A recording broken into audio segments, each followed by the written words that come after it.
Back in April, dozens of pro-Palestinian protesters were arrested for occupying and barricading a building on the campus of Columbia University in New York City. We all remember those scenes. Today, prosecutors in Manhattan announced all criminal charges against those protesters have been dropped.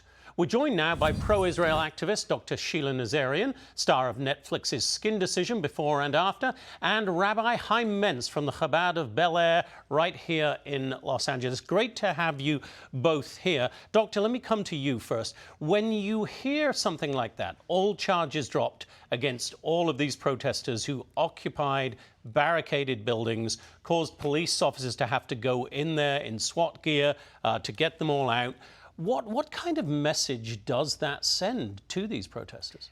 The message to the protesters is what you did was fine. It's just like your children. If you don't hold them accountable and you don't set boundaries, they keep pushing further and further to see what they can get away with. That's number one.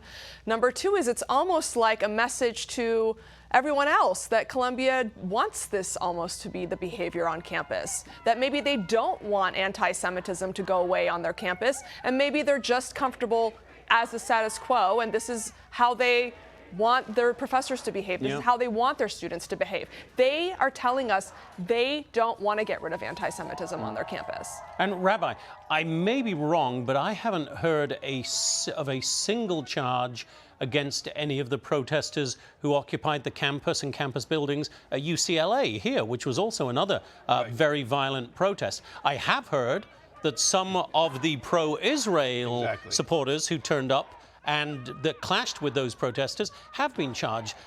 What are we doing here? Jonathan, as a Jew and a man of history, we are now looking at what's going on in the 1930s in Germany.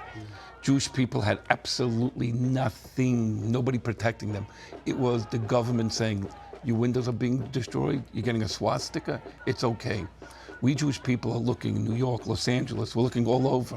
Where's the government protecting us? Why isn't anybody coming to us and saying, well, where are the people protesting along with us? Where's America saying, we saw what happened.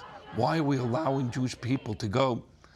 And these people are going to continue going and damaging America. Right, and it is continuing, Doctor. Hillel, which is the largest Jewish campus organization, I believe, in the world, tracks anti-Semitic incidents. And we can put this up. They now say since the terrorist attack on Israel by Hamas on October 7, anti-Semitic incidents against Jewish students on college campuses have reached alarmingly high rates, increasing by 700% over the same period last year. 700% is extraordinary. And insane. Nobody seems to be doing much about it. We get reports, the Columbia report, you know, we hear these things, but words are cheap. Action is more difficult. Yeah, and I think the messaging that the Jews are trying to get out there is this is not about us. It starts with us. It never ends with us. We're trying to sound the alarm. This is not just about the Jews.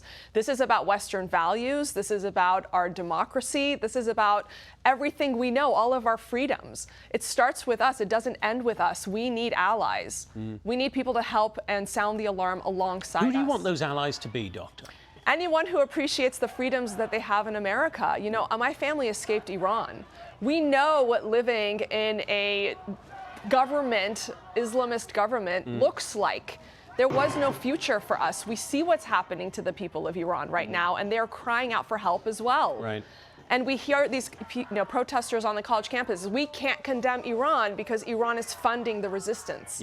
So they don't call out the rapes, they don't call out the murders, they don't call out the gender apartheid in Iran. They condone it because their warped, soul-rotted morality or lack thereof is allowing them to go completely against things that they would have called out against any other population. All very good points.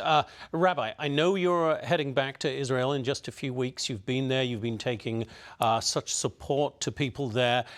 Do you believe in a few weeks' time, when you head back there will finally be a ceasefire in place? We keep seeming to get up to the line, but not getting across the line of a ceasefire. Nobody in Western civilization wants a ceasefire.